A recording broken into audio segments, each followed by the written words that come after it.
Watchers in the Fourth Dimension. Prepare to initiate Program 236. The knowledge I shall gain is worth any risk. Some sort of freak! Hello and welcome back to Watchers in the Fourth Dimension. I'm Anthony. I'm Don. I'm Julie. And I'm Reilly, and I shouldn't worry about him, Brigadier. He's probably chatting quite happily to his monster friends. This episode, we are tackling the sophomore effort of the Pertwee era. As it turns out, in these episodes, the invaders were always here in Doctor Who and the Silurians. Before we discuss the story, we're going to quickly do the mail, which Don has been collecting over the past couple of weeks. Don, over to you. Our email comes this week from Dave Columbus, who writes, I'm in the middle of my rewatch for an entirely different style project, Death and Doctor Who, and I'm so glad I started listening to your podcast. The four of you bring up many subtle items that I overlooked, and you make me laugh out loud sometimes. That said, I had to go back to the start of my project and rewrite portions of the Hartnell essays after my proofreader sent me back the final files. But I don't mind because your podcast only made my essays better. Thanks, Dave. We appreciate it. From Instagram, the Whovian girl writes, Hi, I've only just started listening to your podcast, and I absolutely love it. I can't wait to hear your thoughts on Season 7 and find out how bad your post-War Games depression is. It's pretty bad, I'll tell you that. And we had two comments from Facebook. David Campbell on our Season 6 retrospective said, Prison in Space would undoubtedly have been hot garbage in space. Yes, it would have. But would have given us a first that would have made New Who weep with envy. The first villainess to fall madly in love with the Doctor. And Neil Rhodes comments on the second part of the War Games. I enjoyed your War Games podcast, and I'm looking forward to hearing you go through the Pertwee years. By the way, it was Michael Troughton, not David, who was in The New Statesman. David Troughton has been in various things over the years, but his best-known TV role was playing Dr. Bob Buzzard in A Very Peculiar Practice, an 80s BBC series that starred some unknown called Peter Davidson. Well, I was unsure as to whether or not it was David, and I think I said that, so I was wrong, and thank you for the correction. Next up, we're moving into our behind-the-scenes segment with the new concept for an Earthbound version of Doctor Who moving ahead. Script editor Terence Dix approached his old friend Malcolm Hulke to provide a script for the revamped show. Hulke had previously co-written The Faceless Ones and The War Games in the Troughton era. He was, however, reluctant to return to the show, believing that the Earthbound setting would restrict the format to two things: mad scientists and alien invasions. Dix challenged him to come up with something new, and he came up with the idea of a race of creatures that inhabited the Earth before we did. With that, he was commissioned to write The Monsters as a 6-part story, which eventually became The Silurians and was extended to 7 parts. This was originally scheduled to be the 3rd serial of the season, but when issues arose with the scripts for David Whittaker's The Ambassadors of Death, the two were transposed in the running order. During scripting, there were also a number of changes occurring within the production team. Producer Peter Bryant had already moved over to the mystery series Paul Temple, which was running into big problems. His successor on Doctor Who, Derek Sherwin, would soon join him. The search for a new producer for Doctor Who had begun. BBC head of serials Sean Sutton initially approached podcast favourite Dougie Camfield, who promptly turned the role down. Next on the list was Barry Letts, who had previously directed Season 5's The Enemy of the World. He accepted the role and will go on to stay as producer for 5 seasons. During his time with the show, he will also direct 5 more stories, write another 4, and return as executive producer for Season 18. However, because of his commitment to another show, pre-production work on the Silurians was overseen by assistant script editor Trevor Ray, who would shortly thereafter join Sherwin and Bryant over on Paul Temple. Production on the Silurians began a week late, owing to the same industrial action that had forced Spearhead from Space out of the studio. Assigned as director was Timothy Coombe, making his directorial debut on the show, although he had previously been assistant floor manager on Season 1's The Keys of Marinus and The Reign of Terror, and had also directed the model shots in Season 4's The Evil of the Daleks. Coombe was joined on the creative team by OG designer Barry Newbury, returning to the show for a whopping 10th time, Season 7 costumer Christine Rawlins, and newcomer Kerry Blyton providing incidental music. Blyton will return to the show twice more, albeit with slightly less bleepy scores, I promise.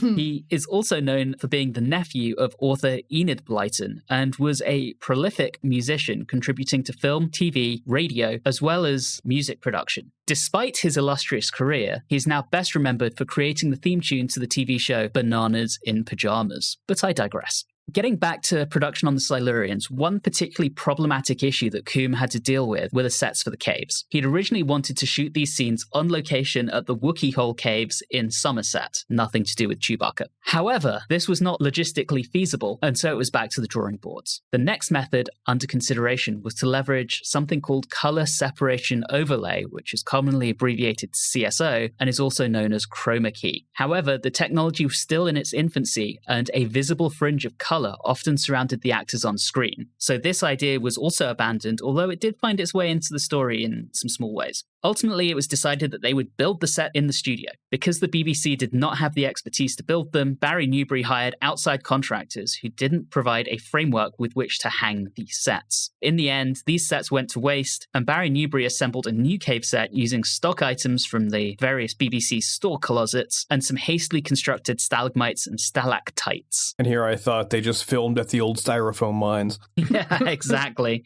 Barry Letts immediately made his mark on the show by requesting the ending of the serial be changed. Audience research reports had revealed that over half of the show's audience was made up of adults, and so Letts wanted to take the show in a more mature direction. The result was UNIT blowing up the Silurians' base and effectively committing implied genocide. That got dark pretty quickly.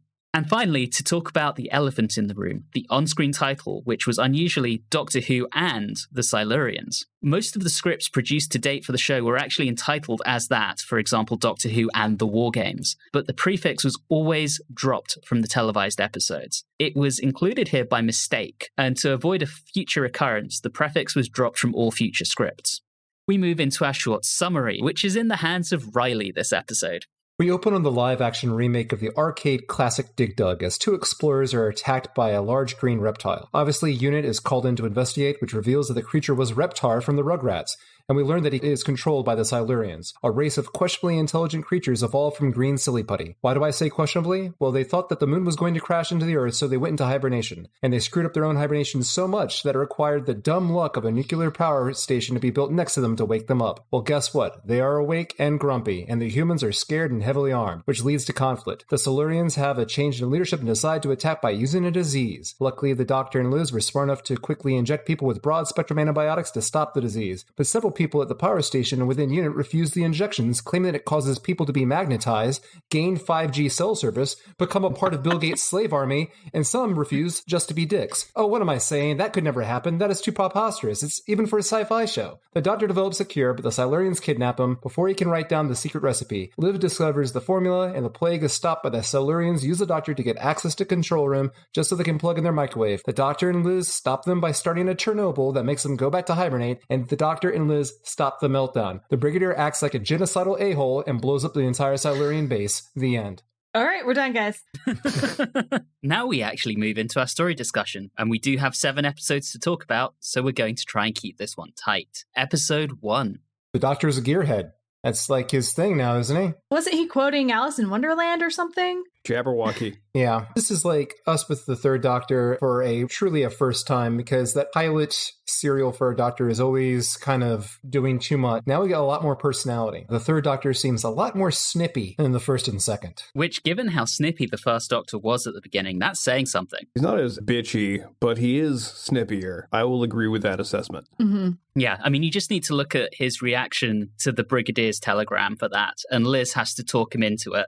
Yeah, so we get to the introduction of the world's worst boss, which was something I had hoped had disappeared at the end of the Troughton era, with a character I despised his entire time on screen. And this is where actually one of my first problems with this, aside from him, came on, is that I don't really see why they would have called in UNIT for this, because they don't know about the terrible, terrible dinosaur. All they know is they're having occasional losses of power and problems with staff. That's not a UNIT problem. One of the issues with staff is that one guy is in a hospital room and painting like cave murals on the wall. That's still not a UNIT problem. That's not even why they called them in. They called them in because they were losing power every so often.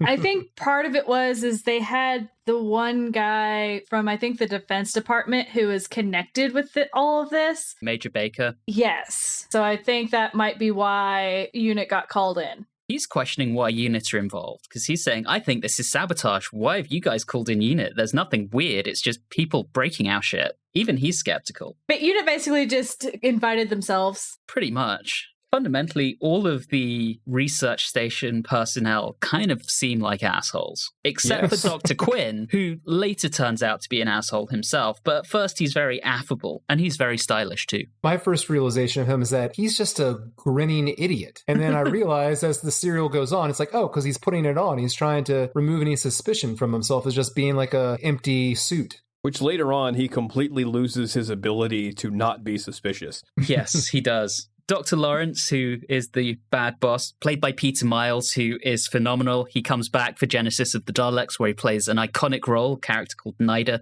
and he's also an accomplished jazz musician. Awesome. Yeah. All right. One thing that I noticed about all of the set pieces is that all of the glass is missing. And it led to really weird things. Like, okay, I'm going to call this person who's probably about 15 feet away. And I'm just like, well, why don't you just shout? Why don't you just speak in a normal tone? And while we're on the visuals, one thing that I was kind of struck by that I thought wouldn't happen anymore on the show, in the control room, they do a zoom on the doctor and the focus goes out. Good 2-3 seconds on the zoom. How could you tell? The whole thing looks like it was shot on a potato. Well, that one just was the worst part of the potato then. I do actually want to talk about that. It's because they lost the color version. They did lose the color version, kind of. The standards between the US and the UK had a different number of lines on them. So the US or the North American version had less color information on it. They lost the PAL, the UK version of the color, but they had the black and white negatives. In the 90s, they kind of merged the two together between the NTSC color and the black and white to try and recolorize at the highest standard possible. But the result is this horribly blurred thing that we have now. I'm kind of hoping when they get around to putting it out on Blu-ray that it will be cleaned up and be a bit more presentable, but we'll see what happens. And while we're on visual issues, I just want to go ahead and jump to this. There's a scene in episode 6 in the lab scene with the doctor and Liz when they're working on the cure. Did anyone else notice that one of the credits was like burned into the image? It wasn't my television because it was, so long into the episode, but it was like literally burned into I did not notice that. No. Yeah. Moving back to what we were talking about, even Dr. Meredith, who doesn't officially work there, he's also a complete jerk. Yeah. Because the doctor's like, well, can I see him? No, blah, blah, blah. And the doctor has to pull rank just to be able to see this guy that's drawing crazy crap on the walls. It's a mess. There are 0 likable characters in this. Yeah. The entire power station is people at the top that are a-holes, and then people below them all have panic disorders, like Roberts.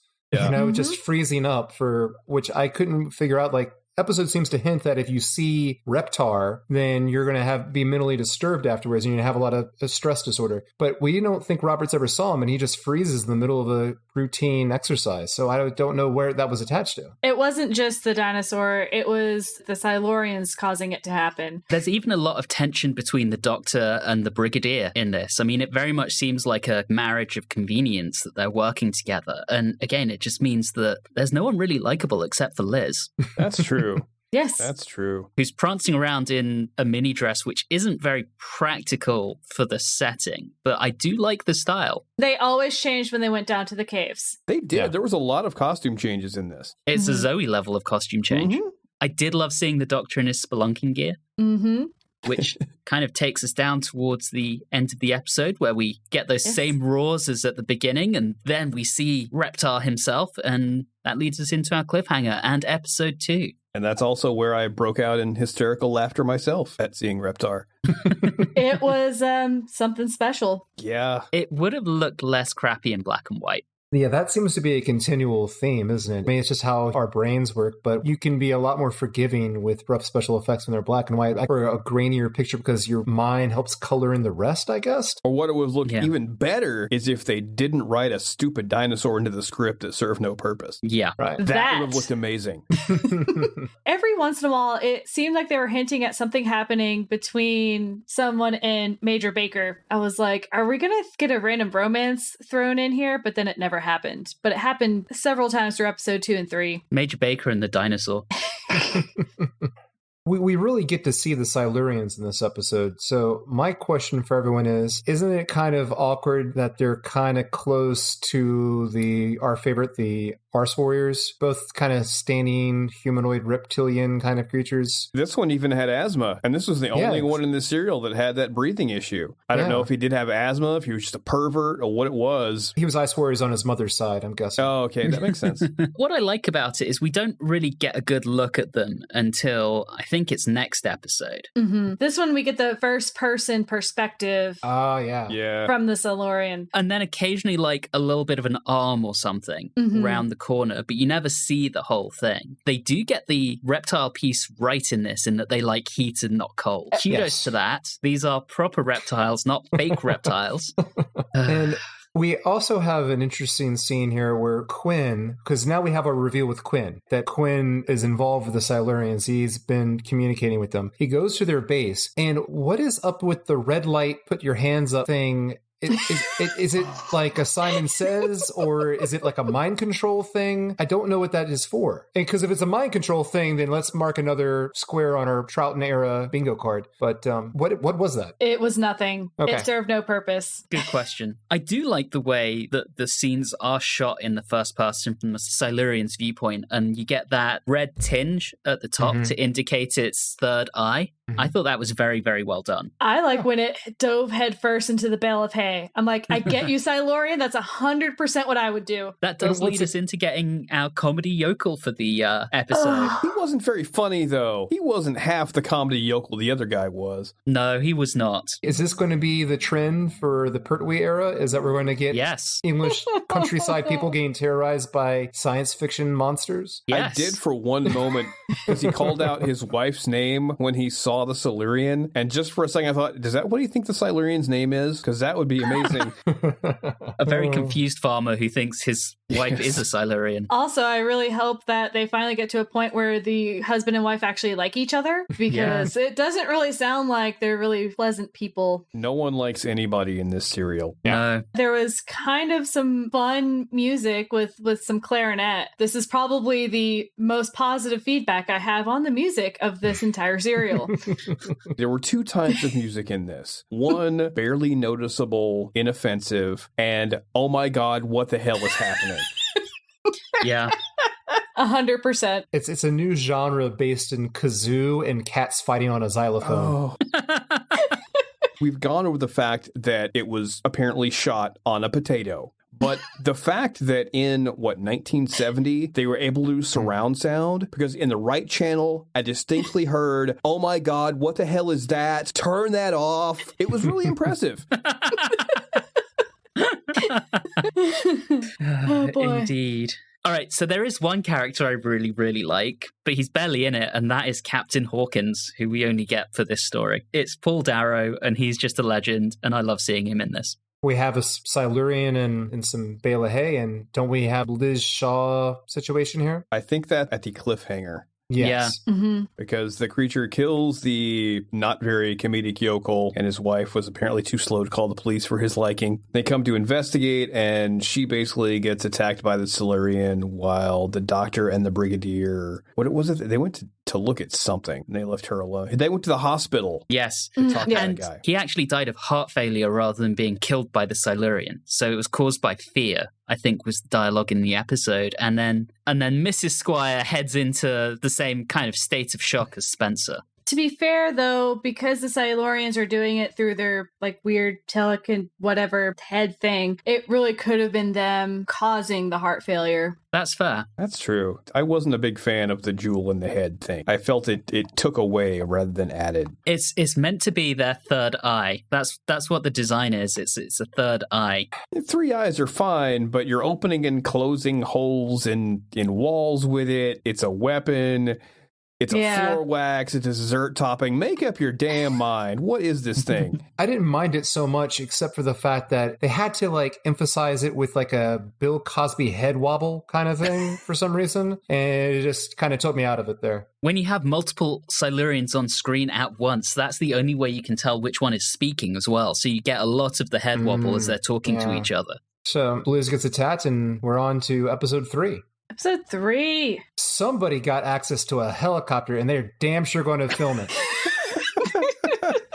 They may have even traded in the bubble machine for it, so they're going to use it. But helicopters, bringing in dogs, I mean, they obviously got a windfall from the BBC budget for this story. And this is how they decided to use that budget? Yep. All right. A chase across the moors. Or something across the moors. A low, slow search with a helicopter and a bunch of guys in military uniforms walking across. Yep. Thrilling action. This is also where Quinn completely loses his ability to be inconspicuous.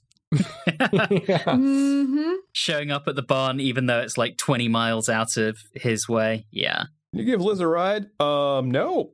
You just said you were going back to the office. I'm stopping somewhere else first, and I've got my dry cleaning.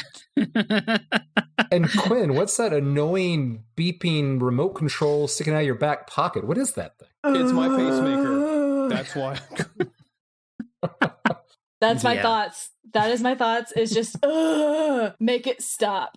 It's Liz that knows what's going on. She's the one who's like, hang on, this is miles away from his home. This is miles away from the station. This is so far out of his way. What the hell is he doing here? The doctor's suspicious, but she's the one who comes in with the facts. He seemed to be pressing him, and he did seem to know it, but yes, Liz did know, like, hey, look at this map we've been looking at for however long, and he was no help. What's he doing here? Yeah. So I know we've briefly discussed it before, but, you know, in the first serial with Pertwee, I was like, I don't really know how this is going. But I finally got to a point where we're really close to that doctor moment. He actually, I think, has a few of them in this serial. And that's probably, again, the most positive thing that the doctor does. Yeah. This whole thing. To me, his doctor moment happened in episode 4. This episode I mainly remember because when Quinn goes and uses the tracker and the beeping. I love it when he's out in the field and the helicopter's coming by and he just kind of stuffs it in his pocket and waves at the helicopter. It's like, dude, that's, and then drives off. Like, dude, that's not at all suspicious. But keep in mind, this thing was so loud in universe, the doctor and Brigadier noticed when he turned it off. Yeah. And they weren't even within line of sight of him. It was that loud. Yeah.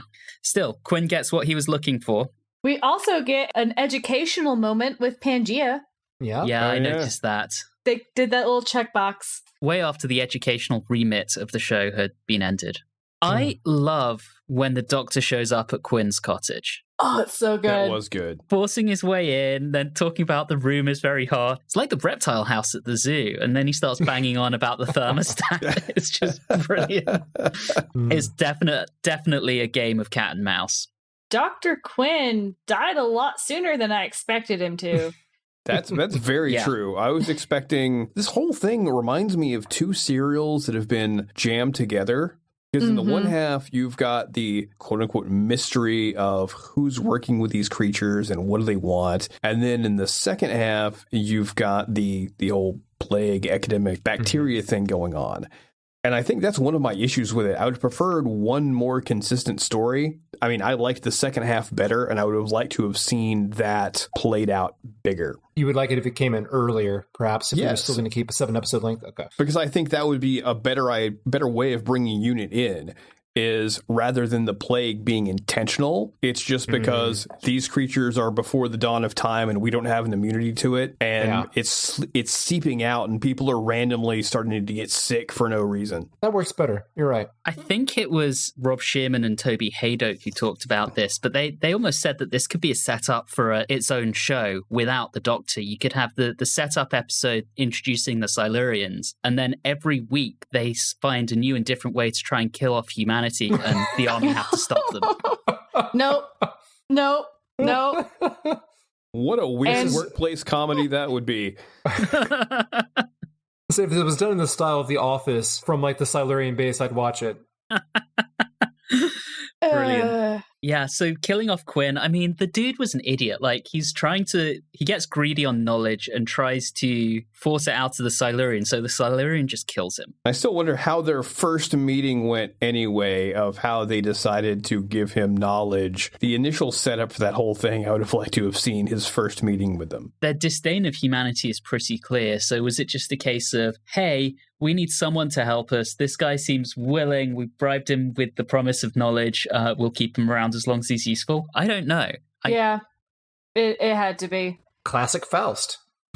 Well, and again, their first leader was okay with the humans. So since he was in charge, he was probably like, Dr. Quinn is fine. We'll use him. Then the others were the ones who were anti-human. Yeah. As we'll say. We end the episode with the Doctor activating the comms device and the Silurians showing up, which takes us into our cliffhanger and episode 4. And Don, this might be where you were going, but I'm going to say this is the moment. This is the Doctor moment. Hello, are you a Silurian? With his hand outstretched. Yes, this is Excellent. the Doctor moment. Yes. He absolutely nails it. So perfect. Great delivery. It's a couple things that happen. It's the "Are you a Silurian?" handshake, and then there's him trying to convince each side that, hey, maybe don't fight, maybe talk this through. And that's also a very Doctor thing to do. I realize we're jumping ahead a little bit with that, but I do want to say that's a new thing for Doctor Who. Because if you think back to the Troughton era, the Doctor has always unquestionably been on the side of humanity. You look at the Ice Warriors, you look at any Troughton monster, the Doctor has been helping humanity and saving the day for us. Now he's been very definitively defined as the other. We know he's definitively not human. We've met his people. We know his anatomy is different, 2 hearts and all that good stuff. And he's very much the other. So in this, he's not necessarily on one side or the other. He's the one trying to make peace and trying to bridge that gap.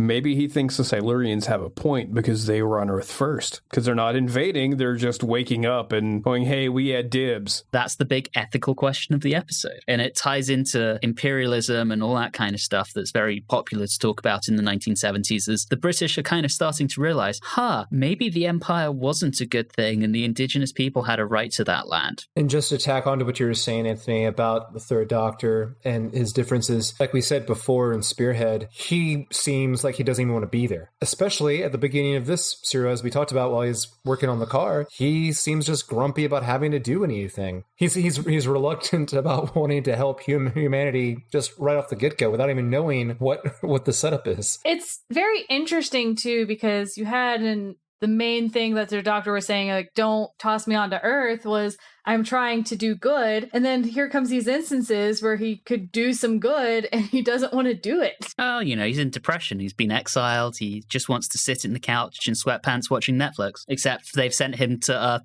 50 years too early for Netflix. And God damn it, that just makes things worse. As long as he doesn't learn Netflix and chill.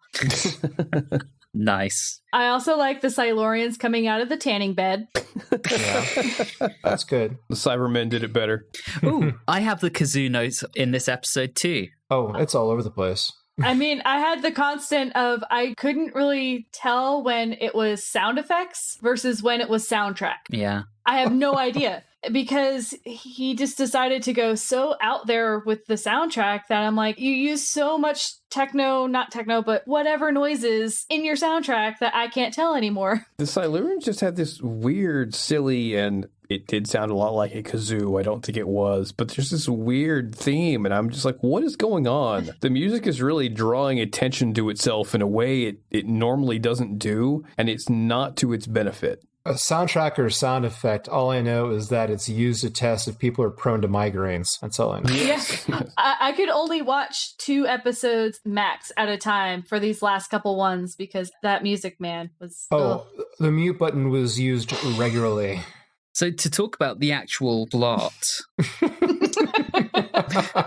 Major Baker escapes from the hospital, goes down the caves. The Brigadier knows where he's going. We see him get caught in the trap, and the Doctor and Liz start talking about going down. And I love how rambunctious Liz is here. She insists on going down to the caves and says to the Doctor, you're either going to let me come, or I'm going to tell Lethbridge-stewart what you're doing, and I know you don't want me to do that. Yeah. She is awesome. Yeah, she's really fitting in well. I mean, that's the other thing. It's like, this is not just the only second serial for the Doctor. It's also the second serial for her. We're getting to know her a lot better, too. And I think she's coming through really well here. I just wish they gave her a little bit more to do. I agree. And also, when Baker goes down to the caves, I got really excited there because at first I thought it was like a foam machine, but no, it was just a bubble machine. So disappointing. No, the foam machine has mostly been retired. I think we get a little bit of it next season. You almost felt bad for him because he had to escape from the world's dumbest guard in the hospital. Yeah. And then immediately gets captured once he goes down to the cave. Apparently, UNIT make you take an IQ test before you get in, and if you get over 90, you're rejected. Oh, okay. That makes sense now. Yeah. Oh, all right. Or at least that's based on Sergeant Hart, I think. Well, they didn't call him Sergeant Brain. You can tell why. One of the other things, too, that ended up happening is that there were too many something versus something. There was, your colonialism versus non-colonialism. There's your science versus military. There's your this versus that. They just kept adding on and on all of these different things that were fighting against each other, and they couldn't come up with one theme to cover the entire serial. Yeah, and you had a lot of different characters, but personally, I didn't really care about them like I did in the War Games, where you had probably twice as many characters, but they were interesting. Mm-hmm. Yeah, here I'm just like, oh, Lord, you're all just obnoxious. Yeah, that seems to be their only defining trait, is just that. We do meet the one character who I actually vaguely care about in this episode, but that might only be because who it's played by, and that's Masters, who is played by Jeffrey Palmer, and that's epic, and that made me care about him. His character was interesting. I think I would have liked him a bit better if he had left before the doctor explained about the plague. Yeah. Yeah. Yeah. I don't know. Well, I would agree with you, Don, if we hadn't just lived through a pandemic and seen literally how some people don't give a shit about everyone else. And that's the kind of behavior you would see. This guy seemed to care. He wasn't Lawrence. He wasn't a complete a-hole moron. He seemed to understand. That's why I'm like, you should have moved that scene a bit earlier. There's some structural problems here. But so many people have this attitude of, I'm different, I'm special, I'll be fine, this won't happen to me. Yes, but not that character. that character. Okay, fair. Despite all what you said, the thing that really gets me about it is that it's not just like how he feels about it. He's feeling so bad, he is literally stumbling. And instead of going home, he decides to stumble around London for like 5 hours. I'm like even if... We also jumped ahead, so... Yes, it's true. Yeah. We can only assume that his illness made his judgment fall into disrepair. There's a lot in general going on in this episode. Everything going on in the caves, the doctor trying to convince everyone to give the Silurians the benefit of the doubt before Miss Dawson comes in and says, yeah, they killed Quinn, so we must destroy them before they destroy us. I mean, you've got that, you've got Masters showing up, you've got Liz and the doctor stumbling around the caves, and then we end with... No one knows. Something. We end with the end credits. They were really bad cliffhangers in this entire serial. I didn't really particularly care for any of them. I did like this one with the Silurians saying, I destroyed them being the soldiers, and now I shall destroy you. I thought that was pretty cool. Going into episode 5, that's a problem with the previous cliffhanger, is that we're told that they're destroyed, and then it was so jarring to see the Brigadier and the unit troops trapped in the cave, and I'm like, did I miss the rockfall? Did I miss how they got trapped? It's just, all of a sudden, they're just there and they're trapped. I don't remember seeing any action to show how they were trapped. There was dialogue. They turned around and there was a wall where there wasn't one before. Okay. It was dialogue. It wasn't any action. Also, I'm getting really tired of the trope of one person is like on the side of the humans or the doctor, and then everyone else wants to kill them all. Yep. I'm really tired. It's the Dominators all over again when you got this fight going on between your leaders and they're saying, I want to do this, I want to do this. And it just evolves and it does not make me happy. Yeah. The doctor at this point in episode 5, this is where he's trying to really convince the Silurians that they can have a 2-state solution with the humans. Yeah. to be historically on the nose. Also, this was when we started getting the humans being called apes, and I was having a lot of issues with that. It really is a commentary on colonialism. Do we try and elevate these savages to our level from the Silurians' perspective, or do we just kill them off and have a better society without them? It's pretty on the nose, particularly for the time. There's no subtlety in it whatsoever. Every single time they said apes, I was like cringing. I did not take that well. It made it a lot more difficult to side with the Silurians as far as, hey, maybe we could just like, no, these guys are just jerks. Sorry, you fall asleep for a few million years, you lost your claim. Yeah. Yep. Well, hey, they can still have the underground, right? But then we get a lot more arguments around tables, so that's nice. Yes. Dr. Lawrence, I know we've already touched on him. I was getting so frustrated with him watching this. He goes into total denial around the existence of the Silurians, despite more and more people seeing them. You've got the Doctor, Liz, Miss Dawson, Dr. Quinn, people he, at least half of whom worked for him and he at some point trusted. And he's just walking around going, nope, nothing to see here. Nothing's wrong. This is fine. Everything's fine. Well, on top of that, he has this delusion that all of this was set up to remove him from his position of apparently tremendous power of being in charge of this power station. I'm like, why would you think that they would create a fake disease in order to remove you from power? There's a lot easier ways of doing that. They could just fire you, for one. He seems almost crazy, and you're wondering, how did anyone put you in a position with any kind of authority to begin with? And then he has all that paranoia of like a villain, but he's not the villain of the piece. He's just an asshole. Yeah.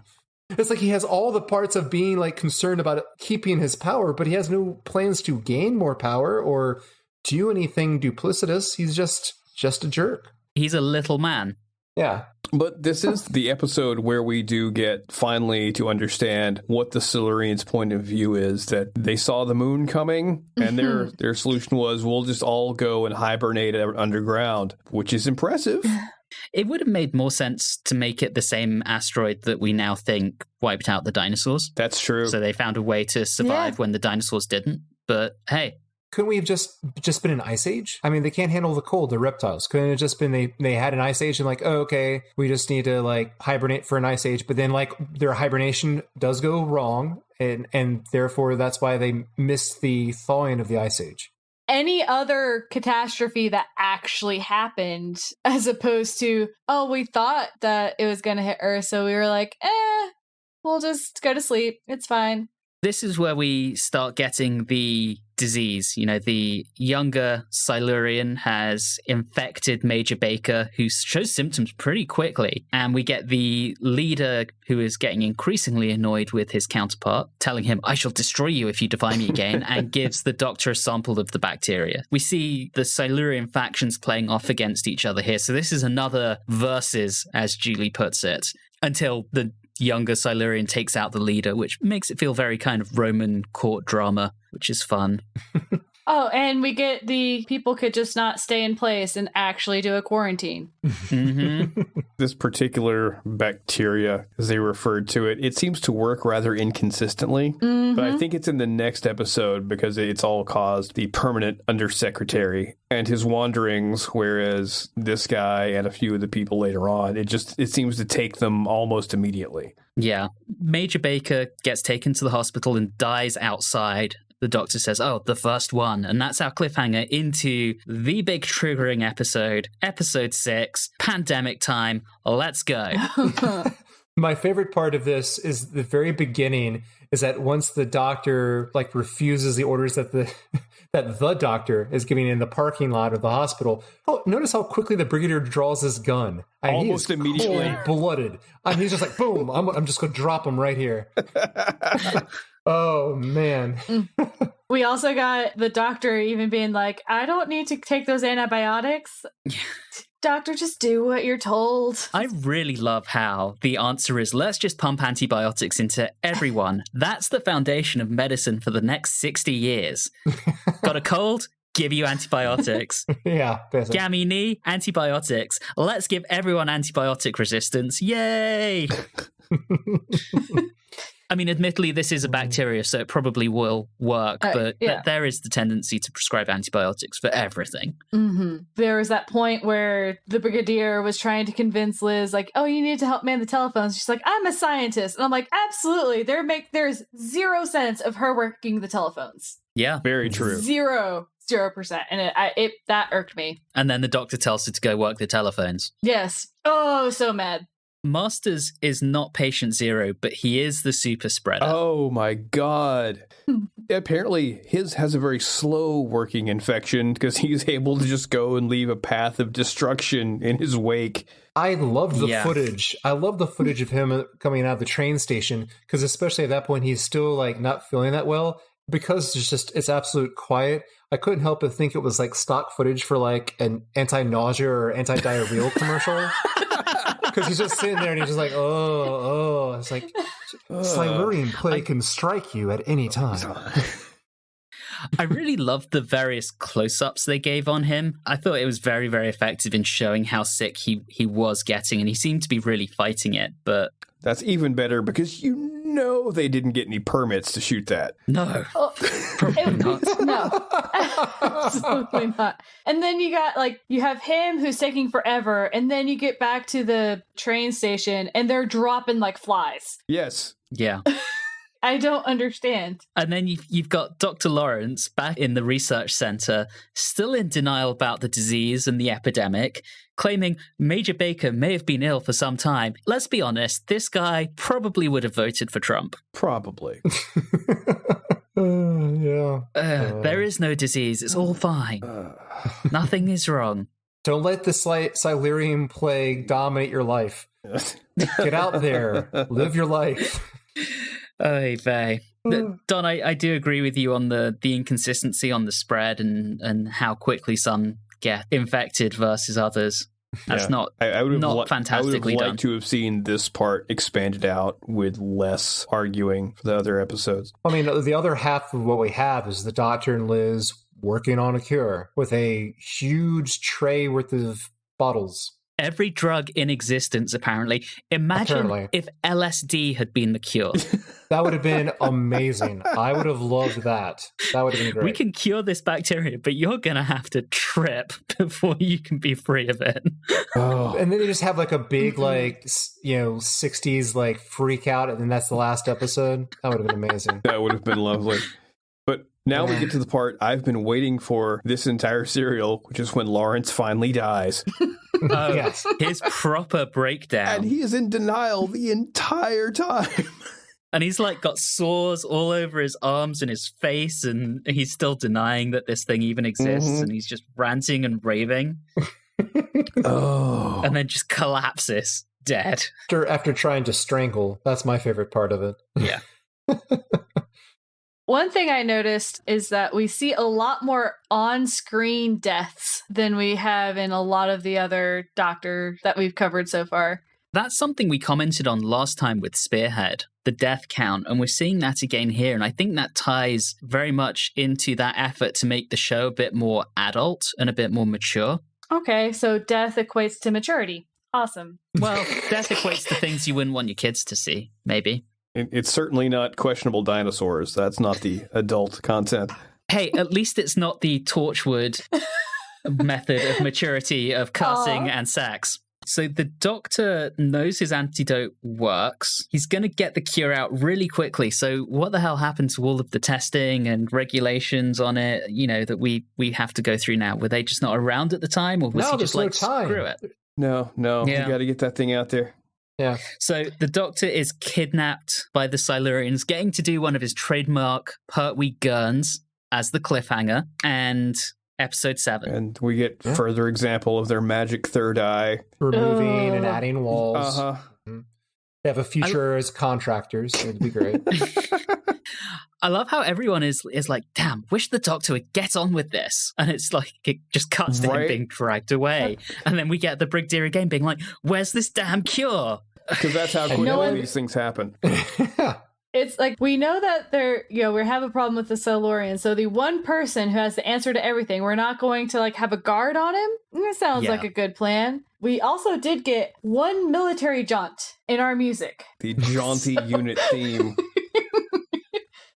So at least that was consistent. And again, probably one of the only pluses in that soundtrack score.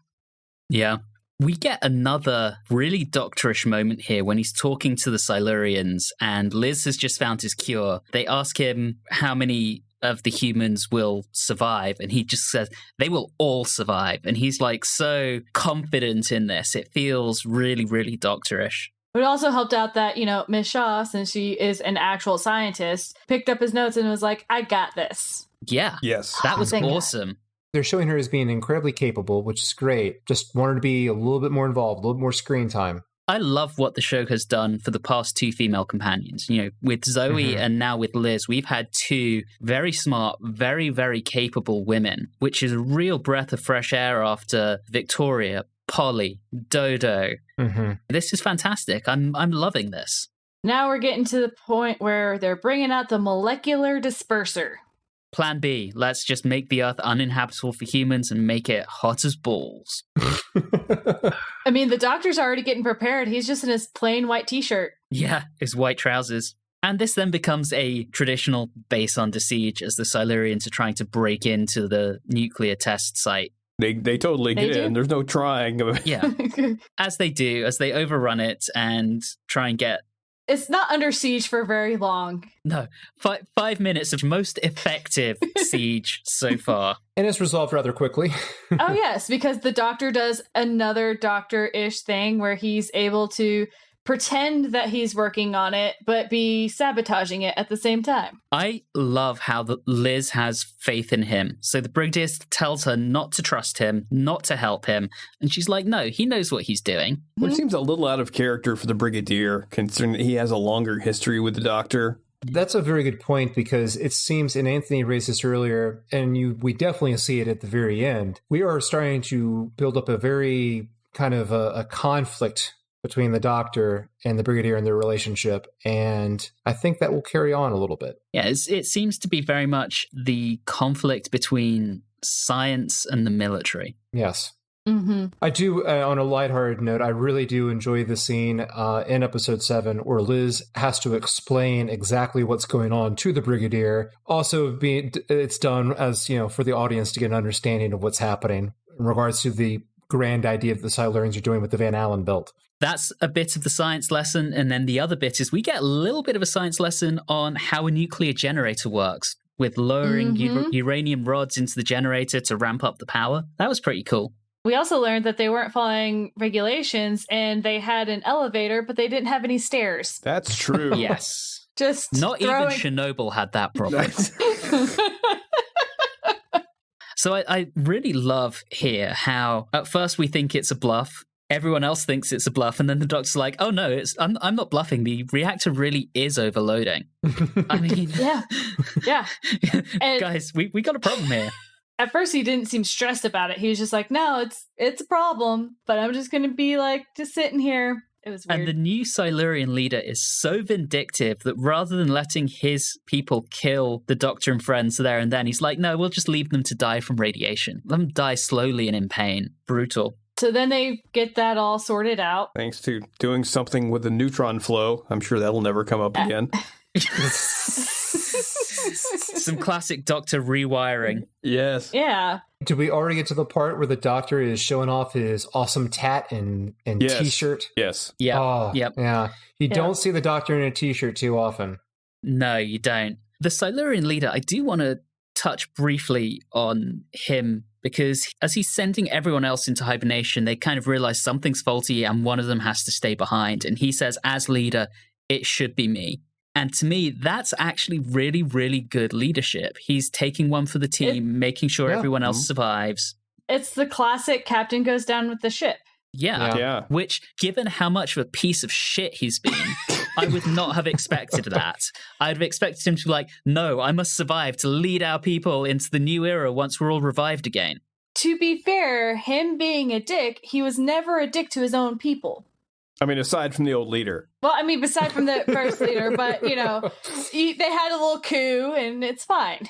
But he seems to be driven by self-interest and gathering power. And here he's like, yeah, I'll be the one who doesn't get to realize any of this because by the time you all revive again, I'll be dead.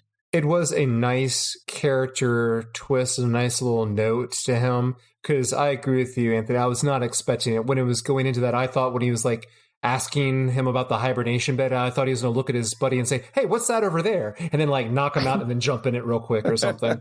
And of course, there's the inevitable face down between him and the Doctor where he tries to kill the Doctor. The Brigadier has the Doctor's back, shoots the Silurian leader. And then we get something really curious. So earlier we had Dr. Quinn getting really lusty over the hunt for knowledge and what the Silurians might be able to give him. And here we have the Doctor planning to revive the Silurians one by one until they find one who will reveal the race's secrets. Yeah, that seemed really off to me. Yeah. I can understand his point. I mean, we're trying to, like you said before, identify him as the other. And I think he feels that now that the threat is gone, especially if you just do one at a time and it's closely monitored. Well, I feel like the whole storyline with Dr. Quinn was intended to impart a lesson that seeking out knowledge at all costs is bad. And again, how do you know? How can you have controls in place around this with this advanced species to know that it's not going to escape? You're not going to have another situation like this. And it seems to be the Doctor hasn't learned anything from what happened to Quinn. Or maybe he can't resist knowledge. Maybe that's going to be his weakness. Because the other thing, too, is the main thing is that they need to be able to block that eye, third eye, whatever we want to call it. But anyway, the Brigadier, on the other hand, has a very different plan. I did like how it wasn't so much the Brigadier's plan. It came down from the government. Seal it. Yeah. That's true. And it was actually seal it. It wasn't necessarily like blow them up. Right. You don't know. I mean, it's the Doctor says, oh, that's murder. You don't know that. They're just trying to seal the exits. I mean, you see the results of the explosion killing the Silurian leader. So we don't know whether all of their survival kit was crushed or not. So it's a bit ambiguous. But yeah, the assumption is that the Brigadier has killed them all. It's implied that it's genocide. So once again, there's that tension between the Doctor and the military. And that's a very unusual way to end it. This is the first time. Can you think of a time on the show so far where we've had two main characters seemingly being at odds with each other, and that's how the serial ends? Not just that, but a serial ending with a result that the Doctor feels was wrong. Yeah, this is not a happy ending. You would be forgiven if you went away from this thinking, well, the Doctor's never going to work with UNIT again. 7 episodes down. Should we rate this bad boy? Let's do it. All right, so this time round, we start with Don.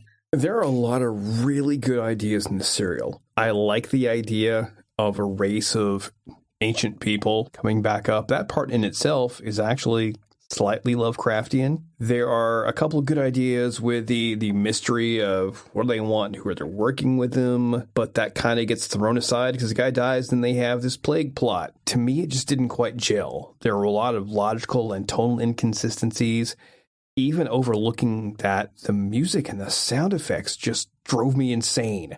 Beyond that, many times I just found myself somewhat frustrated. At the same time, it's not awful. It is not terrible. I don't absolutely hate it. It's just a story that didn't grab me as much as I wanted or that I really loved. I'm going to give it a bit more credit than my original gut feeling is, and I'm going to give it 6 Wookiee holes out of 10. All right, Julie. I have a lot of the same opinions. A lot of the base concepts are actually really good. But the problem is there's too many of them. I had the issue of too many conflicts, science versus military, old versus new. And then I had issues with the language that was used with humans being called apes, because that's language that I don't particularly care for. And obviously the music drove me insane. So I'm going to be probably a little bit more harsh on this one. And I'm giving it 4.5 glassless windows out of 10. Ooh, okay. Reilly, you are next. To quote the great HBO series Chernobyl, in regards to this serial, not great, not terrible. I think the sets do the best that they possibly could, and I kind of enjoy them. This is a revamped show, and it's still trying to find its flow. I love the ending, and with the hint of a future conflict between the Doctor and the Brigadier. The curveball of the plague plot I thought was really good, but I believe Don is very correct on that. It could have been played a little bit earlier into the serial. Could be one less episode. I also think that too, and that would have helped by bringing the plague element into it a little bit earlier. Despite the supporting characters being annoying, I thought the acting was better than other bad bosses I had seen before. And to quote everyone else, the music and the sound effects, oh my god, absolutely terrible. I give it 6 out of 10 inflatable T-Rex costumes. Ooh, and that leaves me. I agree with most of what everyone said. There's a lot packed in here, and it feels kind of disjointed between the manhunt across the moors, the epidemic, which seems like it becomes a pandemic. I think there's a mention of it spreading to Paris at one point. And then you've got the doomsday device plot at the end. So they go through 3 different plots, and it just doesn't flow that well. You've got a lot of really, really unlikable characters. They're not like unlikable in a way that you love to hate them. They're unlikable just in your kind of annoying way. The only ones that I think are done well are Dr. Quinn until he goes a little too unsubtle in acting suspiciously, and Masters. And then, of course, Captain Hawkins, who I have a soft spot for, but he's barely in it. You don't get to know him. He just walks around saying, yes, sir. Okay, you man, go do that. The music is annoying, but I still found myself really enjoying this. I watched it in pretty short order over the course of 36, 48 hours, which is unusual for me for a story of such length. Despite all of its shortcomings, I didn't hate it, and I think I'm probably going to rate it the highest out of everyone and give it 6.5 third eyes. That gives us a story average of 5.75, which is the lowest since the Space Pirates, but it would be hard to be lower than that because that was 1.5. That pretty much brings us to the end of our discussion. We will be back next time round for David Whittaker's final bow with the Ambassadors of Death. But for now, as always, thank you very much for listening and have a good one.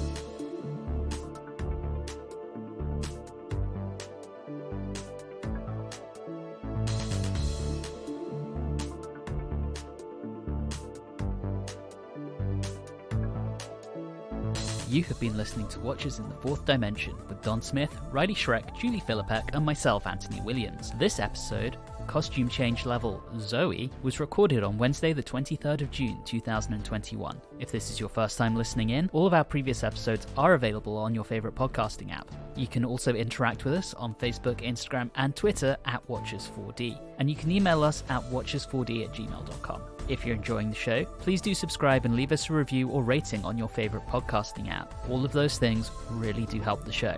And always remember, some Doctor Who stories can be a bit triggering. We recommend against watching this one while a pandemic is ongoing. Doris!